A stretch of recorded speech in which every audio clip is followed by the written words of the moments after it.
Mən ümumiyyətlə ekstrasensliyə, hansısa bir fövqəli qüvvəyə həmişə inanmışam. Əslində biz Peymanla planlaşdırılmamış bir tanışdığımız oldu. Söhbət bizim o ilk görüşümüzdən və aldığım təəssüratdan gedir. Görüş baş tutdu və işgüzar bir söhbət oldu, maraq bürüdü. Birinci plana Peymanın deyəcəklərini qoydum ki, təbii ki, özümlə bağlı suallar verdim. Elə birinci, ikinci cümlələrdən elə faktları sadaladı ki, mən dəqiq sizə əmin edirəm ki, o bunları heç yandan bilə bilməzdi. Hətta elə şey var ki, bunu ancaq mən bilirdim. İkinci şəxs belə bilə bilməzdi. Sadaladığı faktlar artıq elə bir həddə gəlib çatdı ki, və mən inandım. Nə qədər də ictimaiyyət arasında olsam da, amma elə şeylər var ki, bunu heç kim bilmir. Bu mövzuda olan söhbətimizin bir neçə dəqiqəsindən sonra maraq adamı bürüyür və proqnoz istəyirsən.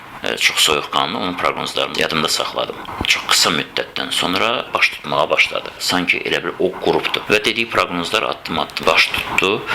İçində pis olanları da var idi. Hansılar ki, doğrudan da baş tutdu və sanki bir xəbərdarlıq kimi oldu. Və mən dərhal yığdım onun özünü. Dedim ki, Peyman, belə bir məsələ var. Ona da bir əlac tapıldı və tövsiyələrini verdi. Çıxış yolunu axtaranda da belə necə baş verəcəyinə qədər dedi və inanın ki, o da olduğu kimi baş tutdu.